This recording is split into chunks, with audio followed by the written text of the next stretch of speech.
true sense, she is an architect of life. With these words, I request Vimalji kindly present your talk. Vimalji. Thank you, Sushma ji, and thank you, Pradeep ji, for the responsibility. So we continue with the commentary which C. Jina Rajadasa gave for KH letter number 1 to CWL. And as before, we take up some phrase or word which is there in the letter, and then Jina Rajadasa will give a long commentary on that phrase or that word. A few takeaways that I think you can all watch out for during this presentation is that self-sacrifice and unselfishness is a very primary thing. And whether we are pressurized by family and communities to follow traditions, we can look at that. What type of sacrifice is required when it comes to our family, when we are following Theosophical Society and Theosophy? Then the second takeaway can be are our actions leading up to our ideals? And the third is a long discussion on the concept of God and the role of worship in our daily life. So let us look at the letter itself. We know the first letter has a lot of interesting things we have read so far. So today, the few phrases that we will be taking up are, the first phrase will be to make sacrifices for theosophy. The sentence it comes in is, he who would shorten the years of probation has to make sacrifices for theosophy. So this is our first phrase. After that, I will read the paragraphs in which the next two other phrases which we will be taking up in today's study. I'll read that paragraph so that I don't have to go back to the letter again. So the other two phrases will come in this paragraph. Pushed by malevolent hands to the very edge of a precipice, the society needs every man and woman strong in the cause of truth.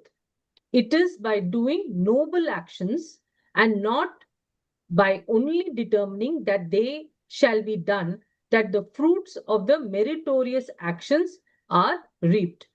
Like the true man of Carlyle, who is not to be seduced by ease, difficulty, abnegation, martyrdom, death are the allurements that act on the heart. So, during the hours of trial, on the heart of a true chela. That's it. So, let's take up the first phrase, to make sacrifices for theosophy. Here, the master has said that in order for the aspirant to knock at the door of the master, he has to do deeds of self sacrifice, and he has to create such an accumulation of karma that the master will have to help him come forward to him, and he should pledge himself to lift the heavy karma of the world. So, in this context, Jinaraja Dasa gives a beautiful example of how, like, we don't have this in India, but it is there in European countries, where you see in the first picture, you have a stream in which one part is in a higher level and another is in a lower level. Now, assuming a boat needs to go to the stream on the higher level, it will go to an area called the lock. A lock is two gates, between two gates the area of the water is called lock. So the boat will come to the lock, then water will be filled in this lock area, like you see in the second image. So the boat will automatically go up, and then this gate on the right will be opened. And that's how the boat will be able to go from a lower area to a upper area. So keeping this kind of an image in mind, let us read what Raja has written. Just as in the case of a boat going upstream through a lock and is already inside the lock has to be filled before its gate leading to the higher level of water can be opened. So, similarly, the aspirant must have created a sufficient force of karma before the gates which lead to the entrance to the path will open. So, in symbolically, there are two things he's saying, that you have to raise your vibrations to the level of the master's plane, and also your good karma will only open the doors leading to them. So, two things are being said. So, sacrifices have to be made for that. So he continues to say, it is by sacrifices of various kinds involving discomfort, suffering, renunciation, etc., in a noble cause that the idealist increases his stock of good karma. Now, after this, Raja will discuss a different line about sacrifices. So he says that nowadays, that is, this book is written in 1941, but he's talking about 1880s when people were not very enthusiastic or not sure about the society. So he says at that time when people entered the society, it was a sacrifice in a way to enter the society, because see what he says in his words is about the 80s of the last century in many countries except India, for a man to be a theosophist was to be considered a little mad, and in some Christian lands where fanaticism was still alive, to quote, persecution. So now he says that all this has changed. Of course, now people don't persecute anybody to join theosophy, but in the beginning, it was like people were given bad names when they were joining the society. But he says, even now, in countries in Latin America, South America, such as Southern Mexico, Cuba, also Dominican Republic, and other parts of South and Central America.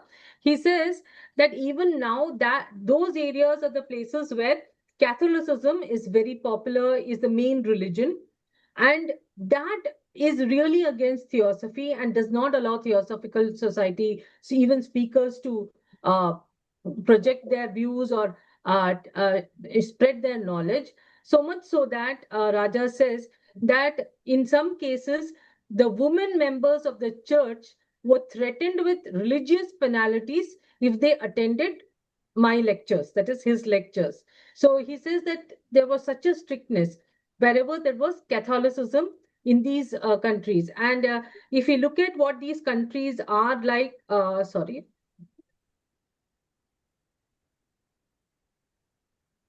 we see these others like South America, all the countries which are yellow, mustard, yellow, light green, all of them are 50% and more of the Catholic religion.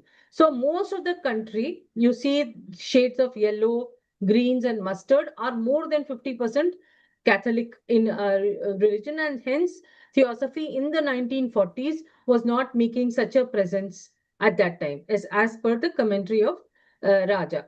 And so also the countries which are between South America and North America, which is Mexico and all these other smaller countries, Costa Rica, Panama, and all, also showing that kind of a tendency. So that is shown in yellow over here, for example, which is this country called Panama. If you see my arrow on the right, it is between around 60%. Yellow is 60% of Catholicism. So here, these type of countries where there was Catholicism more being practiced, it was difficult for theosophy to enter, but where there was Protestantism, which is another sect in the Christian religion, it was more easier. Now, he also says, so this kind of a sacrifice was also there, where people had to uh, go against their own family members. If people living in these countries had to uh, go into the lodges or listen to these speakers, they would face opposition from their own family members. And in this context, he says that Jesus Christ had said in Palestine concerning opposition, that when which an earnest seeker may meet, a man's foes shall be they of his own household. So in these countries, especially, their family members itself turn against the persons seeking the truth or seeking the knowledge of theosophy.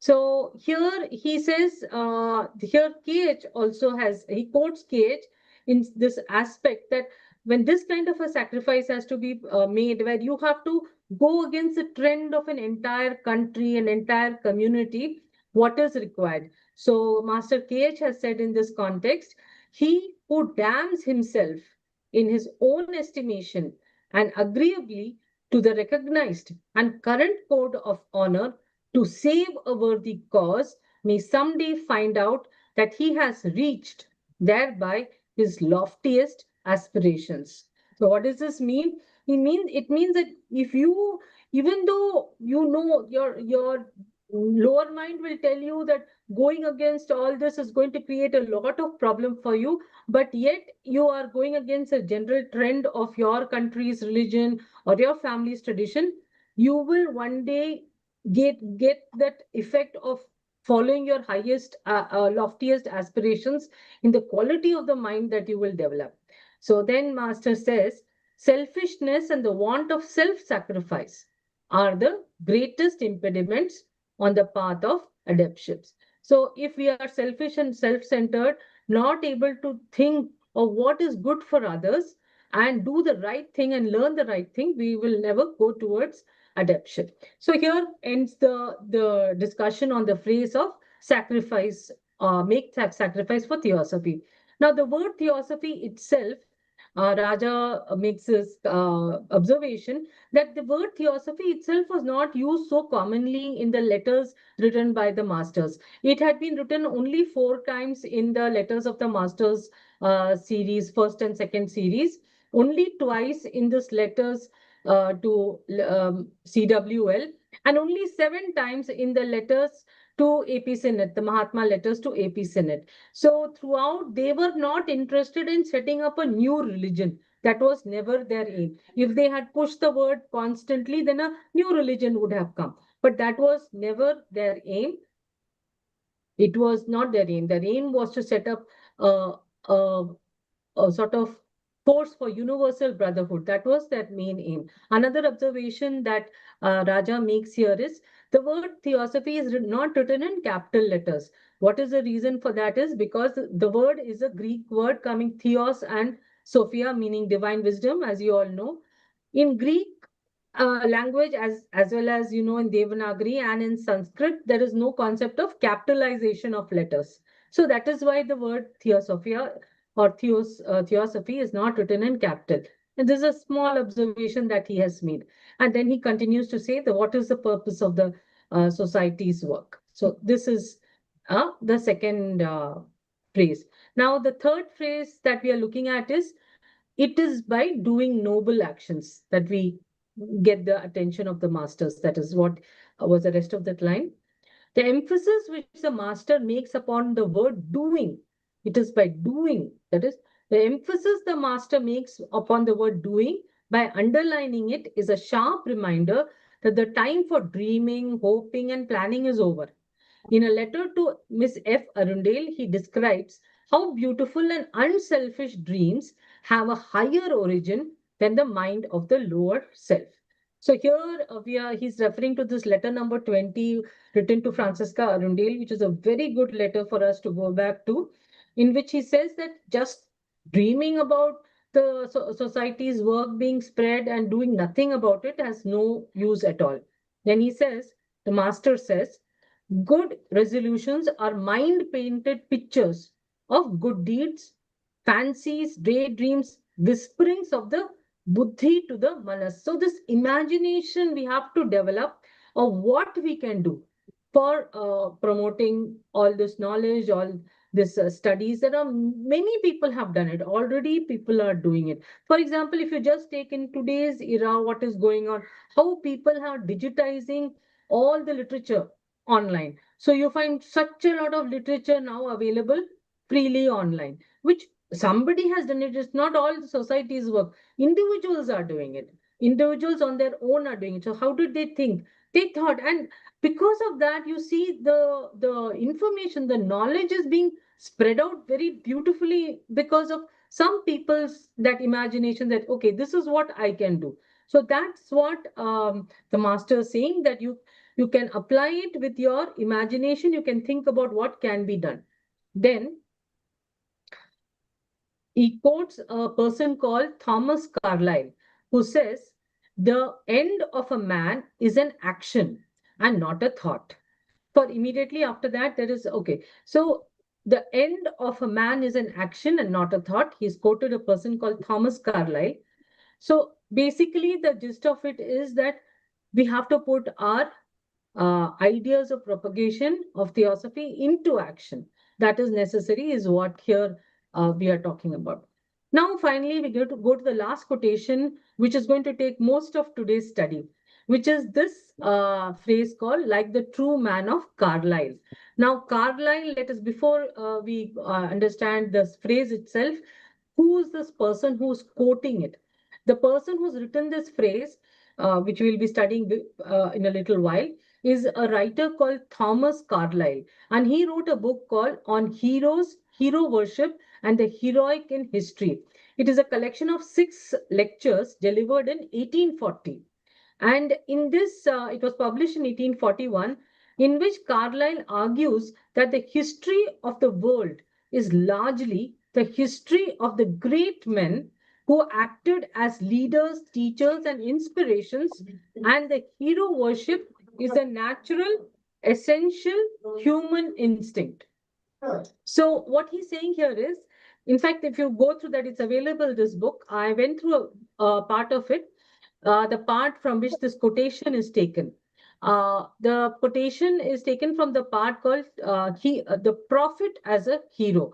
And in that part of the book, it is about the story of the Prophet Muhammad, and the part talks about his struggles and how difficult his life was and how heroic he was in his struggles. So here, the theme of this whole book written by Thomas Carlyle is that every uh, category of human being, whether he be a writer, for example, Shakespeare, or whether he be a warrior like Napoleon, or whether he be a prophet like this thing, he takes different like Muhammad, he takes different categories of people and shows their heroic qualities.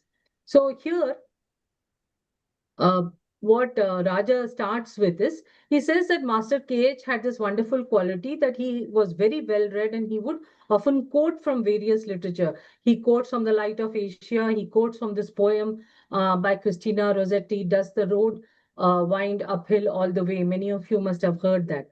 Now, the quotation that today we are going to discuss is a quotation from this person I just told you about, Thomas Carlyle. What is the quotation? Difficulty, abnegation, martyrdom, death are the allurements that act on the heart of man. It is a very what it is saying is very easy to understand, but it may seem a little complicated. It's not complicated. It's, if you understand the sentiment which, let us say, a freedom fighter has. What is his allurement? What is his attraction? He has an idealistic notion of the freedom of, let us say, of India, and he, in a way, he knows that he has to sacrifice his life. So he has the allurement of death itself. He does not mind the pain, the difficulty of that, because that is the main that may be an attraction for him to do an act. So he says in this that people think that people do heroic action only for some reward, for some pleasure, for some fame, but that is not true at all.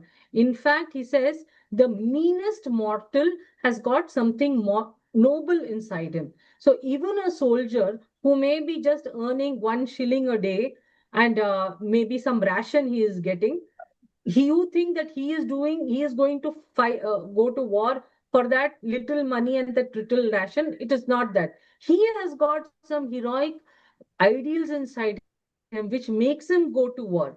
So what he says is, it is not to taste sweet things, but to do noble and true things and vindicate himself under God's heaven as a God made man, that the poorest son of Adam dimly longs. Show him the way of doing that the dullest day drudge kindles into a hero. So he says that even an ordinary poor man who is a dull human being, but if he is shown that there is a way to do something very heroic and he knows a reason to do it, he will do it. Because that feeling of pursuing something which is inspirational and heroic, that feeling is there in every human being. So that now we read the line again, you will see difficulty, abnegation. So difficulties, abnegation means sacrifices, martyrdom, again sacrifices for the country, death are the allurements, and that is attractions that act on the heart of man. So we all, in a way, we are also in some ways, when we are in the society, we sacrifice our time and give our life for the society. And some of us do much more than the others. We know that this sort of a thing does not give any immediate reward, but there is a sense of doing something noble. And that is what this whole part is all about. So he says, kindle the inner genial life of man, and you have a flame that burns up lower consideration. That is, you kindle a man's inner life into of which likes to relax and everything. You will kindle a flame which will burn up all these pleasure loving things into something very noble, a noble, high aspiring thing. Then the master here, you see, the master has used the word true man, whereas Carlyle has used the word God, God man.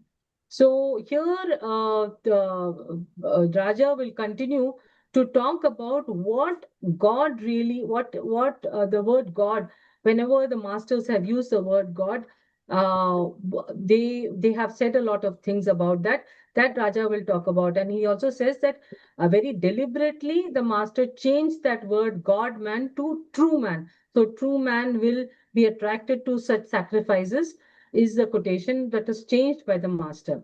So, what he says is that during the communication, so this is about the topic on God. He says that in the communications from the masters in the period of 1880 to 1888, all the letters of masters of letters to A.P. Sinnett and Hume and all the other people that we know of, they object to the use of the word God. They never liked anybody, any of these two, especially Sinnett or Hume, to use the word God as a designation to describe the ultimate reality, the root cause, the substratum, which is the basis of the universe and the primary cause of everything. Because, as can be seen everywhere, the word God at once connotes a personal God. So, the moment you use the word God, it immediately becomes a personal God. That is a creator, a manipulator.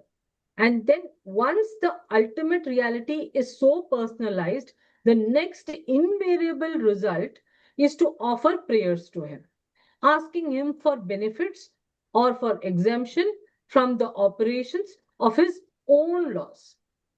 See, first we make a God, then we make him into a personal God, then we ask immediately start praying to him to be exempted from our own karma, to be saved from the karma that we have. And as you know, karma is a universal law, and nobody can save us from our own karma, not even the masters. So then Raja continues, it is obvious that the mind of man inf- that the mind of man is infinitesimal compared to the vastness of the universe, cannot make anything but a distorted image of a personalized God. So he says the mind of man is so small compared to the vastness of this universe, he cannot make a clear picture of what this God is. How can he?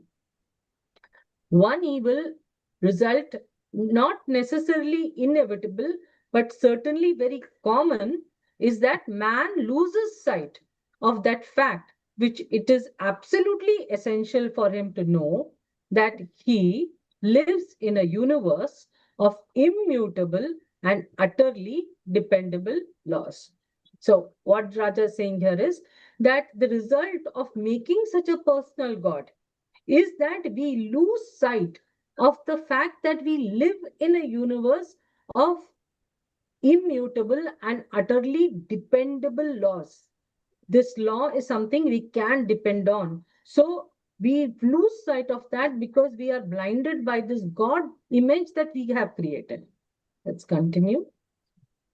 When this supreme fact is placed in the background of man's consciousness and not in the foreground, there is a natural attempt to get around karma, the law of cause and effect, by invoking the aid of a capricious agent who is outside that law.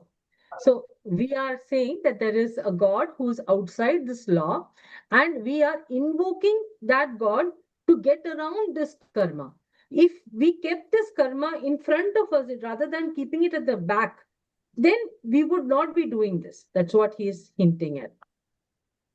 Then he says, it is this personalized conception of ultimate reality which brings swiftly in its train many an evil, as for instance, the rivalries of the religions which name the reality under different names, proclaim an exclusive salvation to those who worship it under one especial name, and fight fiercely as to which as to which, excuse me, Chico, come up here.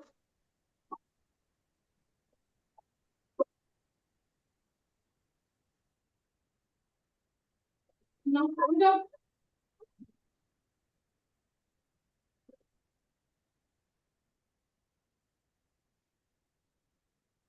Sorry about that.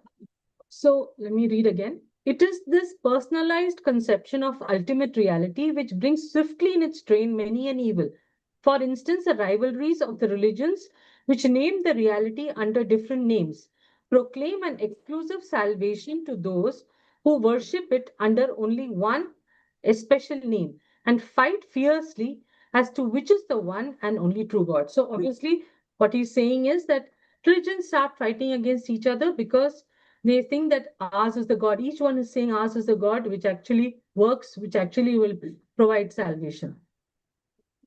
Now, if you look at the present situation of the number of people in the world who believe in God, it's still a very, very high number. So, this is a statistic that I've just pulled out in which the least, where the percentage of people who believe in God in the least percentage is in the countries which follow Buddhism to a large extent, or they're communist. For example, Japan is just 4%. If you see the bottom of where I'm pointing in the arrow, China is just 9%. Then you have South Korea, and then after that it's Europe, which is a lot of more of. They seem to the Europeans appear to be in this business of researching and learning. So you find a lot of people studying Hinduism also in these countries. But as you go to India, you have 56% people believing in the concept of God. In America, it's 70%. In countries like Brazil and Turkey and Indonesia and all, Indonesia is going to 93%. So this problem or this issue of depending on a higher authority that thing has not changed from the 1940s when Raja had written this article. Even now, we are still with that same sort of problem that we currently face. So let us continue reading the commentary. He says, should, however, the reality be so concretized and personalized and a natural, one minute, and a natural spring in the human heart, should, however, the reality be so concretized and personalized, a natural spring in the human heart is to worship him. But with a worship come priesthoods, ceremonies which may assist the soul in worship, or in other hand may cramp and limit the soul in worship. So, as so often happens when priests and priestcrafts take command over the human heart. On this point, the great adept known as the Maha declared once. Now, what he's saying here is that he's quoting the Mahachohan's letter, and he's talking about how the various religions with their authoritative figures have taken over this whole aspect of God and made so many difficulties for human beings. So now he's going to quote, and I am going to read the Mahachohan's letter to you without commenting on it, only because I think it is very good to read these portions of the Mahachohan's letters, and we all may have read it many times, but it's good to read it again. So I will just read it out to you. Once unfettered and delivered from the dead weight of dogmatic interpretations, personal names, anthropomorphic conceptions, and salaried priests, the fundamental doctrines of all religions will be proved identical in their esoteric meaning. Osiris, Krishna, Buddha, Christ will be shown as different names for one and the same royal highway to final bliss, dash, nirvana. Mystical Christianity, that is to say, that Christianity which teaches self redemption through our own seventh principle, this liberated Paramatma, Ogyoites, called by some Christ, by others Buddha, and equivalent to regeneration or rebirth in spirit, will be found just the same truth as the nirvana or of Buddhism. Then the world in general and Christendom especially, eh, for the last 2000 years, especially fell for 2000 years to the regime of a personal God. Let me read that again. The world in general and Christendom especially fell for 2000 years to the regime of a personal God, as well as its political and social systems based on that idea has now proved to be a failure. So we know this was written in the 1880s, and how beautifully the Mahachohan has written. So now let's read what he says, what Raja has commented on this. He actually he continues the Mahachohan's letter further. Let's read that. As we find the world now, whether Christian, Mussulman, or pagan, justice is disregarded and honor and mercy both flung to the winds. In a way, how, seeing that the main objects of the TS are misinterpreted by those who are most willing to serve us personally, are we to struggle with the rest of mankind with that curse known as the struggle for life, which is the real and most prolific parent of most woes and sorrows and all crimes?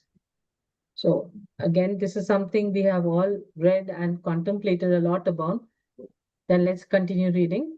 Why has that struggle, that is the struggle for life, become the almost universal scheme of the universe? We answer because no religion, with the exception of Buddhism, has hitherto taught a practical contempt for the earthly life, while each of them, always with that one solitary exception, that is Buddhism, has through its hells and damnations, because Christianity talks about hell, the Muslim religion talks about hell, not so much the Hindu religion, has through its hells and damnations inculcated the greatest dread of death.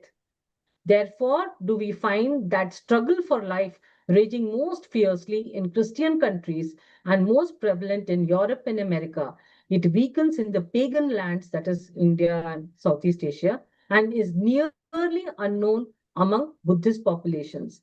Teach the people to see that life on this earth, even the happiest, is but a burden and delusion, that it is but our own karma, the cause producing the effect, that is our own judge, our savior in future lives, and the great struggle for life will soon lose its intensity. I think you'll all agree it's very nice to read it. So now, after this, the commentary continues in which Raja says that Master Serapis Bey used to use this word, may God's blessings be on you. We have seen that when he wrote letters to Colonel Olcott. We saw that in the when we studied those letters. So he says that it is not that the masters did not use the word God's blessings.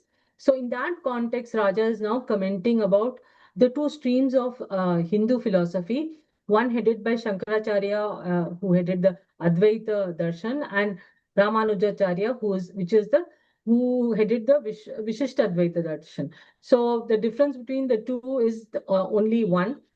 While Advaita talks about the ultimate reality as an impersonal principle, the Vishishta Advaita talks that there is, yes, this ultimate reality and the impersonal principle, but it has a personal God, even though that impersonal principle is also there, but the personal God is also there. So it adds that quality of the personal God.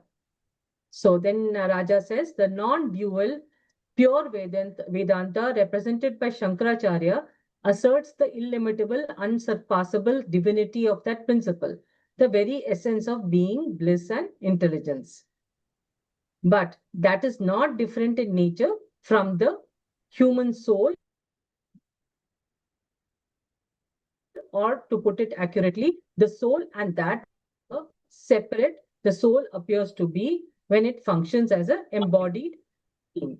So this we know about what Advaita talks about, but what Ramanujacharya says, Raja continues, but the philosophy of Ramanujacharya insists that while the soul and that are ever one, nevertheless, there is an aspect of the absolute, which is the personal God, which the soul can worship forever and ever after liberation, while still united to that.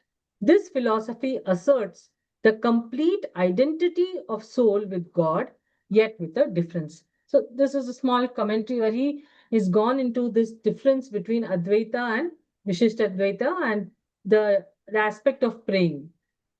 Now, he further then compares this to Buddhism. He says, the answer which Buddhism makes to this intricate and lofty problem has been given accurately by Edwin Arnold in his Light of Asia. In the opening verse, with which he introduces the first sermon preached by the Buddha after enlightenment. And he quotes that sermon from the Light of Asia, which goes, Om Amiteya. Amiteya means that which cannot be measured. Om Amiteya, measure not with words the immeasurable, nor sink the string of thought into the fathomless. Who asks doth err, who answers errs. Say not. What does this mean? Do not measure with words what is immeasurable. Okay. Do not sink into the fathomless. That is, don't sink into this ocean which has no depth. Don't sink a string of thoughts. Don't make an imagination of lot of thoughts to imagine what that immeasurable is. Those who are asking are making a mistake about it, and those who are answering are making a mistake about it. Say nothing. This is what the Buddha has said.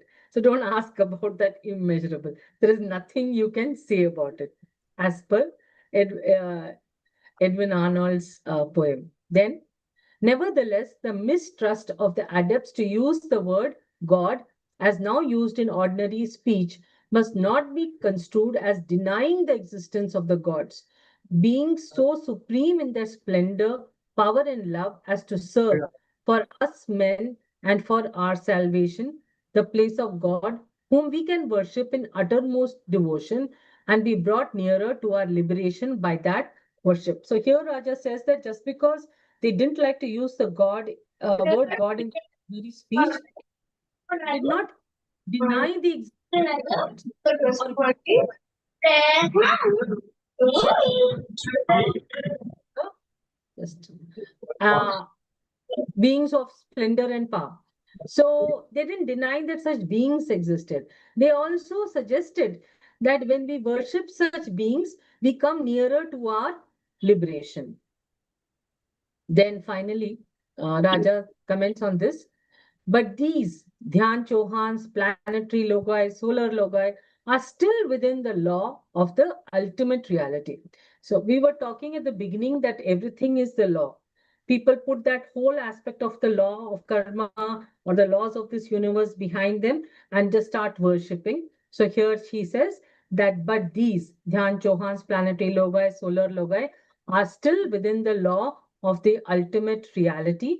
There is the great being who is the mainspring and mainstay of all within the solar system, whom we call the solar logos. So we know that there is a being in our solar system called the solar logos. In him we live and move and have our being. In his body we are all living. We are all cells of the body of the solar logos. Yet beyond him are greater logoi still, as to the nature of the ultimate reality in which the logoi themselves live and move and have their being, who has the right to proclaim what it is not? So here he says that even the solar logos is living in an even higher logi, and that higher logi is living in even higher logi, and ultimate reality in which all these logi are living and who are we to say what that is? So here, this whole discussion on the concept of God from the theosophic viewpoint has gone through. So thank you so much. And now we look forward to the Hindi translation. I'll just turn this. Thank you, Vimal ji, for your presentation. It was very clear and excellent, your presentation. Now I am going to present Hindi translation. आज हम महात्मा के.एच. द्वारा C.W. लेटरबर्टर को लिखे गए पत्र के 6th part का अध्ययन कर रहे हैं, जिसकी कमेंट्री श्री जिनराज दास जी द्वारा लिखी गई है। ऐसे तो मैंने पूरा हिंदी अनुवाद किया है, लेकिन उसमें कुछ सामान्य जो ऐतिहासिक वर्णन है उसको प्रस्तुत नहीं करूंगी, और जो महत्वपूर्ण वाक्यांश हैं, जो फ्रेज हैं, मैं उनका जो है हिंदी अनुवाद में प्रस्तुत करूंगी। इस भाग में जो पहला वाक्यांश है, थियोसॉफी के लिए त्याग करना, to make sacrifice for theosophy, महात्मा इस तथ्य की ओर संकेत करते हैं कि गुह मार्ग यानी ऑकल्ट पाथ पर प्रगति केवल विद इन इन्वर्टेड कॉमा केवल व्यक्तिगत योग्यता और उस दिशा में किए गए प्रयास का ही परिणाम हो सकती है। आकांक्षी को आत्म बलिदान के कर्मों द्वारा गुरुदेव का दरवाजा खटखटाना होगा।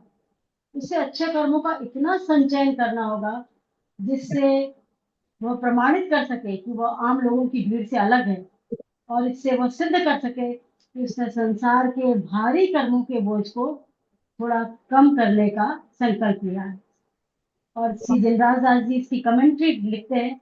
वो कहते हैं ठीक उसी तरह विमल जी ने बहुत पीपीटी के माध्यम से बहुत अच्छी तरह से जो है उसको एक्सप्लेन किया है। और यहाँ पर जैसे जी जिनराज दास जी कमेंट्री करते हैं कि ठीक उसी तरह जैसे धारा के विपरीत दिशा में जाने वाली नौका जब नहर के बंद हिस्से यानी लॉक्ड एरिया के अंदर होती है, तो ऊंचे जल स्तर वाले दरवाजों को खोलने से पहले नहर के बंद हिस्से यानी लॉक्ड एरिया को जल से भरना पड़ता है, जिससे नौका का तल ऊंचा हो जाए। उसी तरह पथ के प्रवेश द्वार खुलने से पहले साधक को पर्याप्त मात्रा में अच्छे कर्मों का बल संचित करना होगा, क्योंकि किसी महान या श्रेष्ठ कार्य के लिए एक आदर्शवादी व्यक्ति को कष्ट, दुख, बलिदान आदि विभिन्न त्याग करने पड़ते हैं, तभी उसके जो है उत्तम कर्मों के भंडार में वृद्धि होती है। अब दूसरा शब्द है कि आजकल थियोसॉफी के संबंध में क्या विचारधारा है।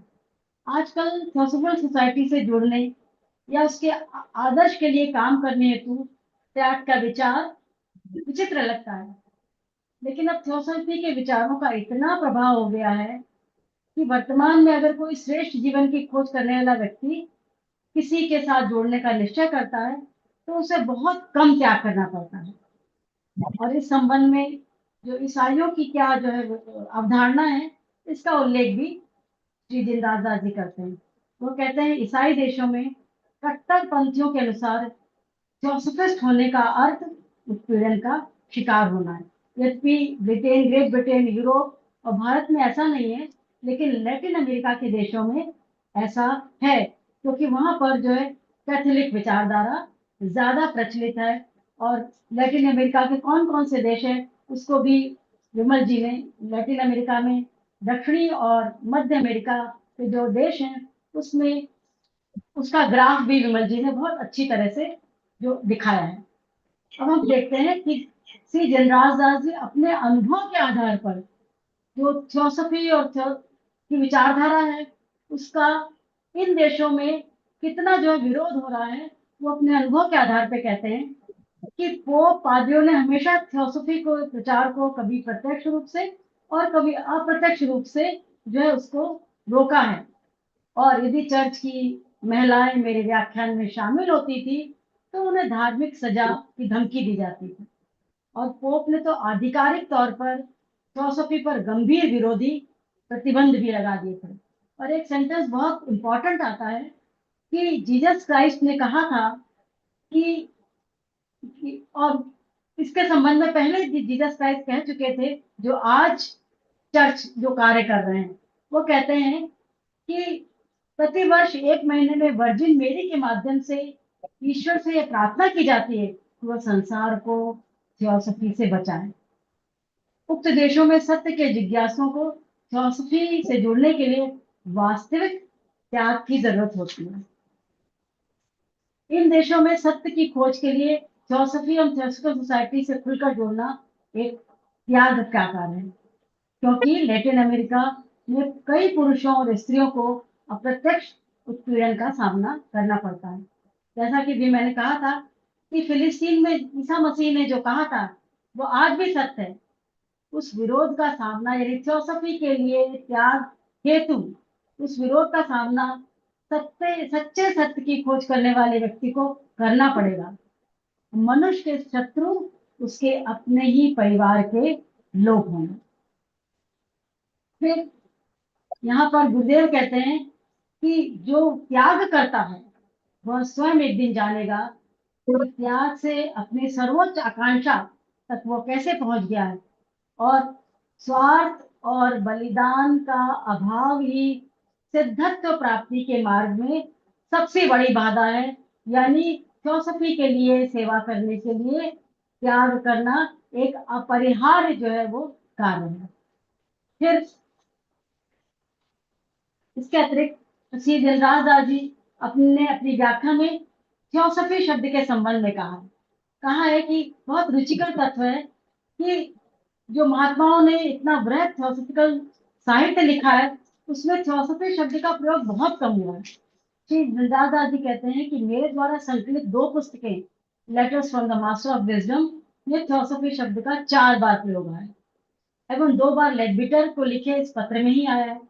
उल्लेखनीय है कि the Mahatma letters to AP Sinnett जो महात्मा एम और के एच ने लिखे थे एपी सिनेट को, बहुत बड़े पत्रों का संग्रह, उसमें थियोसॉफी शब्द का उल्लेख सिर्फ 7 बार आया है।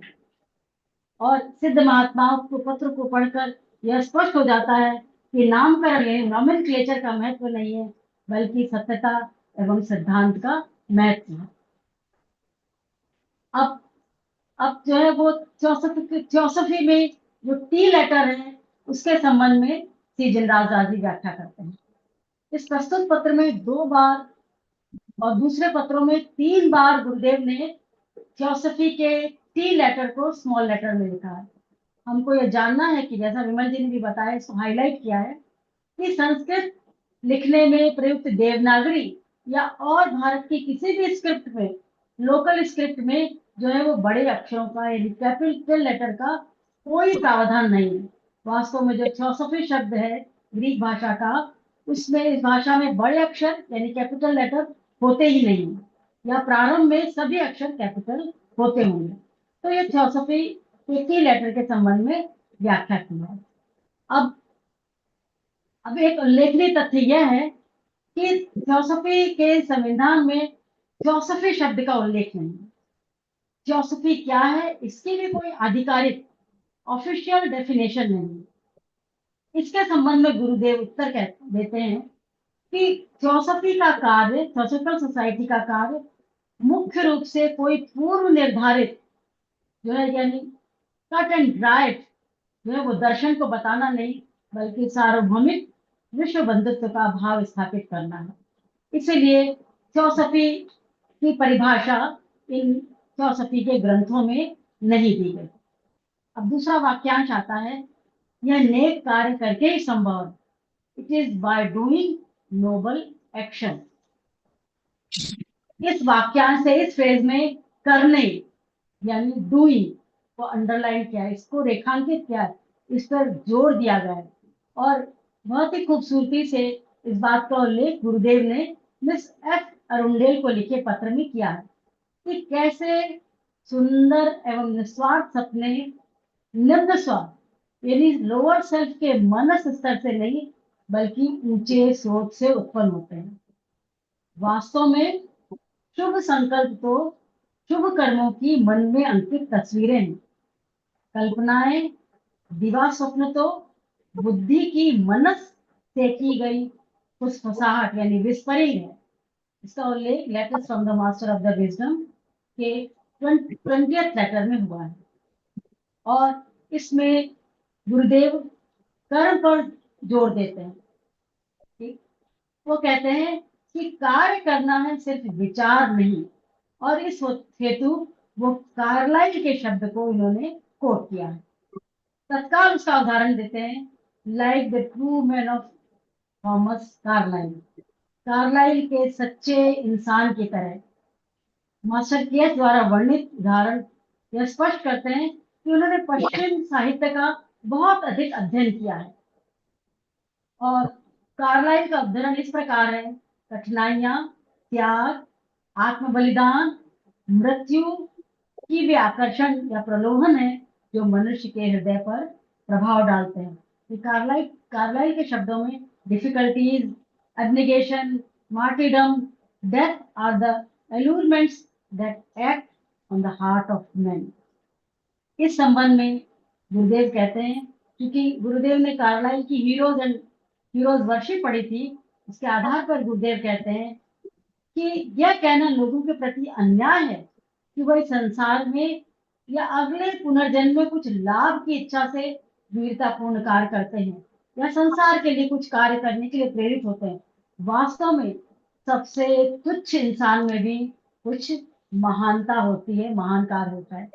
जैसे एक गरीब, एक सैनिक और एक आदम यानी एडम का निर्धन बेटा भी ईश्वर के इस स्वर्ग में ईश्वर द्वारा निर्मित जो मनुष्य है, वह मनुष्य अपनी मनुष्यता को सिद्ध करना चाहता है। और जो लोग ये कहते हैं कि इंसान आसानी से प्रलोभन में आ जाता है, वह उन मनुष्यों के साथ बहुत अन्याय करते हैं। और फिर से वो गुरुदेव कहते हैं कि तुम्हारा यह कार्य है कि तुम मनुष्य के भीतर के उद्धार यानी जो नोबल सबलाइन जो उसका जीवन है उसको जगाओ, तो तुम्हें एक ऐसी लौ मिलेगी जो तुच्छ बातों को जलाकर राख कर देगी।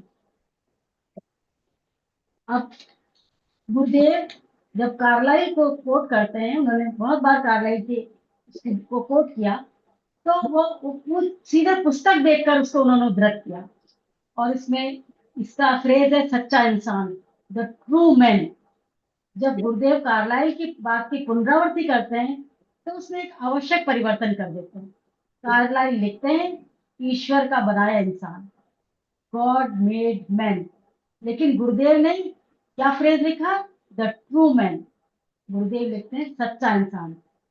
इस वाक्यांश में परिवर्तन विचार पूर्वक किया गया, क्योंकि 1880 और 88 के दौरान गुरुदेव ईश्वर शब्द के प्रयोग पर आपत्ति करते हैं, क्योंकि यह शब्द परम सत्य, मूल कारण, जो ब्रह्मांड का आधार और सबका प्रथम कारण है, उसके संबंध में प्रयुक्त होता है।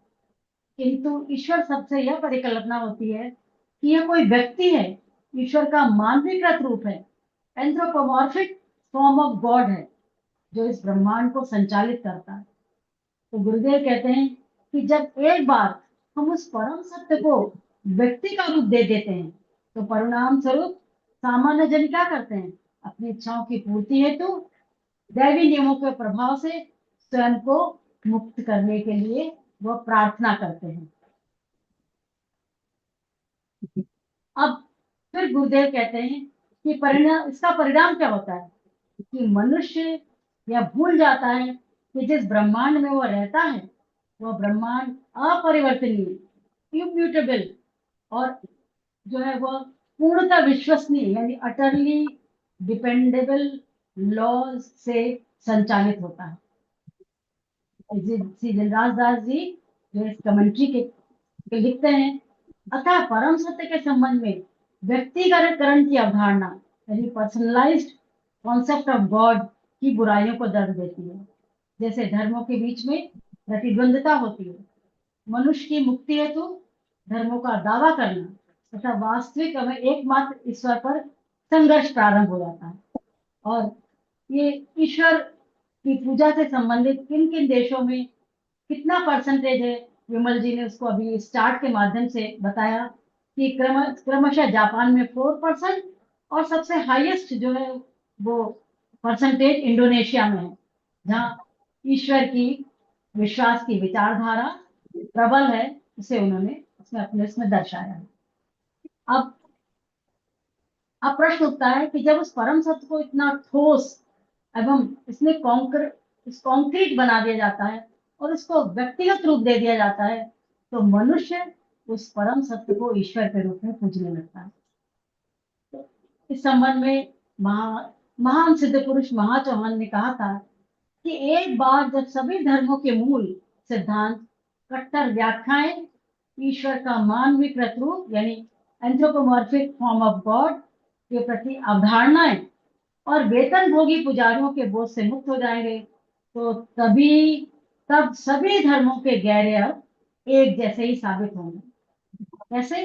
जैसे ओसिरस, कृष्ण, बुद्ध, ईसा मसीह, यह सब परम आनंद यानी निर्वाण हेतु एक ही मार्ग है, लेकिन उसके नाम अलग अलग हैं। रहस्यवादी ईश्वर भी, जो मिस्टिक क्रिश्चियनिटी है, वो अपने 7वें सिद्धांत के माध्यम से मुक्ति सिखाता है। यह मुक्त परात्मा यानी एगोइड्स यानी प्रकाशमान रूप, जिसे कुछ के द्वारा क्राइस्ट और अन्य बुद्ध कहते हैं, जो आत्मा के पुनरुद्धार और पुनर्जन्म के समतुल्य है, वह बौद्ध धर्म के निर्वाण के समान ही सत्य को प्राप्त होंगे। अब ईश्वर के संबंध में एक अन्य अवधारणा है कि आज सभी धर्म जैसे ईसाई, मुस्लिम या मूर्ति पूजक धर्म में सब में न्याय की अवहेलना की जाती है तथा सम्मान एवं दया के भाव को अनदेखा कर दिया था, फ्लंग टू द विंड। तो यह ठीक नहीं है। और मास्टर कहते हैं कि टीएस के मुख्य उद्देश्य को लोग गलत समझते हैं। जो व्यक्तिगत रूप से हमारी सेवा के लिए तैयार हैं, वह भी इस चीज को नहीं समझ पाते। गुरुदेव कहते हैं कि अब प्रश्न उठता है कि यह संघर्ष ब्रह्मांड का सार्वभौमिक नियम क्यों बन गया? तो स्वयं गुरुदेव उत्तर देते हैं, क्योंकि बौद्ध धर्म को छोड़कर किसी धर्म ने सांसारिक जीवन के प्रति व्यवहारिक रूप से अनासक्ति की शिक्षा नहीं दी। अन्य धर्मों ने नरक एवं दंड की अवधारणा विकसित की और मृत्यु का भय पैदा किया। गुरुदेव कहते हैं, जिसकी व्याख्या श्री जिनराज आजन ने की है, कि लोगों को यह समझाएं कि संसार में कितना भी सुख क्यों न हो, वह बोझ एवं भ्रम है। और सबसे इम्पोर्टेंट बात जो फिलॉसफी में कही जाती है, केवल हमारे कर्म ही कारण है, कॉज है, जो परिणाम यानी रिजल्ट उत्पन्न करते हैं। वही कर्म हमारे न्यायाधीश हैं एवं भविष्य के जन्मों में हमारे उद्धार करता है। और इसी जीवन के लिए महान संघर्ष शीघ्र ही अपनी तीव्रता खो देगा, यानी इस जीवन के लिए हम संघर्ष छोड़ दें और कॉज और इफेक्ट की थ्योरी में विश्वास करें। लेकिन गुरुदेव यह नहीं कहते कि कोई ईश्वर नहीं है। कहते हैं ऐसा कथन तो बिल्कुल निम्न भौतिकवादी की ओर ले जाता है और जो उनके दार्शनिक विचारों के विपरीत है। एक उन्होंने उदाहरण दिया है कि एक सिद्ध महात्मा सेरेपिस्ट ने 1875 में कर्नल ऑलकॉट को एक लिखे पत्र में 4 बार जो है ईश्वर के आशीर्वाद हेतु प्रार्थना की।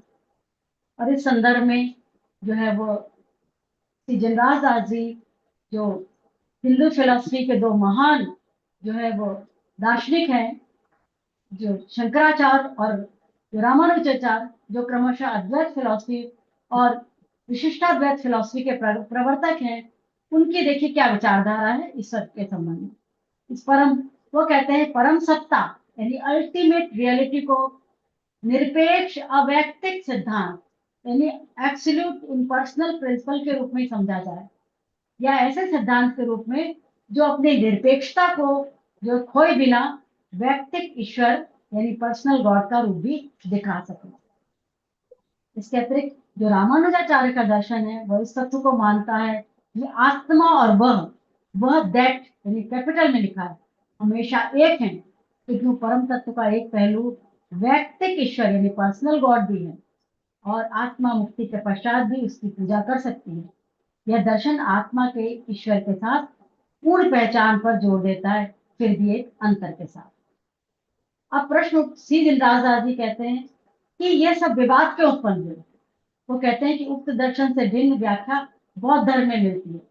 बौद्ध धर्म ने उक्त समस्या का समाधान प्रस्तुत किया और जिसका उल्लेख एडविन ऑर्नोल की पुस्तक लाइट ऑफ एशिया में मिलता है। और इसके इंट्रोडक्शन में ओम अमिताय, वह जिसे मापा नहीं जा सकता, इनमेजरेबल है। अतः विचारों की डोर से उस अथाह यानी फैदमलेस में मत डूबो। जो प्रश्न करता है वह गलती करता है और जो उत्तर देता है वह भी गलती करता है। कुछ मत कहो, क्योंकि संस्कृत शब्द अमिताय का अर्थ है जिसे मापा ना जा सकता। अंत में गुरुदेव कहते हैं कि फिर भी सिद्ध महात्मा द्वारा ईश्वर शब्द का के प्रयोग पर अविश्वास को देवताओं के अस्तित्व से इनकार के रूप में नहीं समझा जाना चाहिए। ये देवता अपनी महिमा, शक्ति और प्रेम में इतने सर्वोच्च हैं कि वह मनुष्यों के उद्धार के लिए ईश्वर का स्थान ग्रहण करते हैं, जिनकी हम परम शक्ति के रूप में पूजा करते हैं और इस पूजा के द्वारा ही हम मोक्ष के निकट पहुंचते हैं।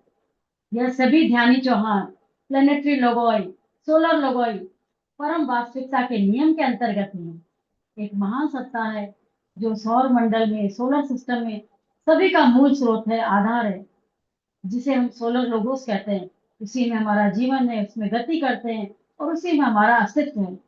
उससे भी पर एक महान ग्रेटर लोगोई है जो अल्टीमेट रियलिटी है, परम वास्तविकता के स्वरूप में ईश्वर स्वयं रहते हैं, उसमें गति करते हैं, उसमें उनका अस्तित्व है।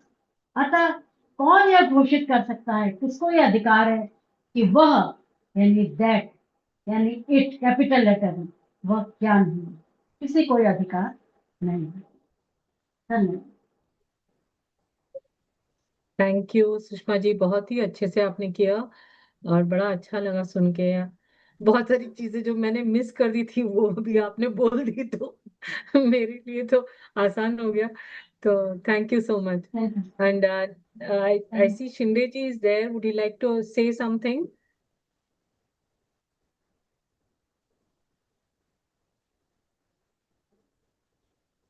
Now forum is open. Shinde, Anybody can ask questions from Vimal ji, and anybody can add if they want to add. They are most welcome.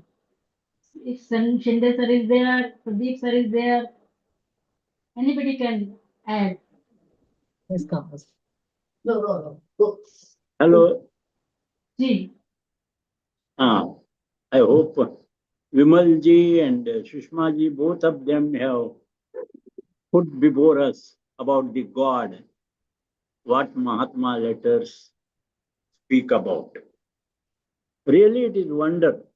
As the chart itself, Vimal ji, very nice chart. That shows Indonesia is the great believer in God. And Japan is only 4% or something, very less percent.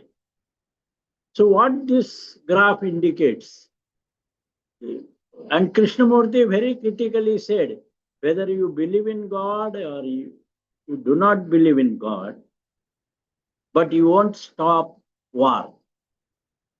So you won't stop fighting. So believing in God is again a great debating point. But God, we definitely believe. Believe in the sense, we begin to obey. We realize and experience something beyond our experience in our life. And that energy, sometimes we rather experience and start believing in it. This is what it happens in everybody's life.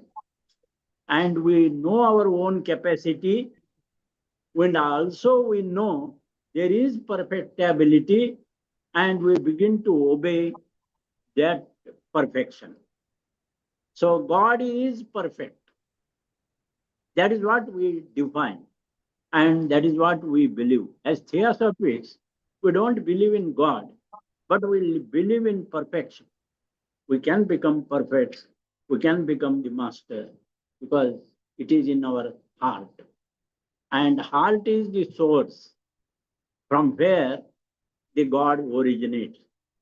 So if we meditate in the heart, that gives us the real concept of God. And we are considering everybody's perspective. We are not criticizing those who are in believing God. But believing is the nature of human beings. It is the doubting mind. It is the living faith, and real belief guides us. And therefore, believing is not bad. And that is what we can learn from these letters. And Vimalji has explained very well. I liked those charts, etc. Thank you, Vimalji. Thank you for Thank you, sir. explanation. Thank you, sir. Thank you for attending and giving your valuable comments. Yes. Thank you.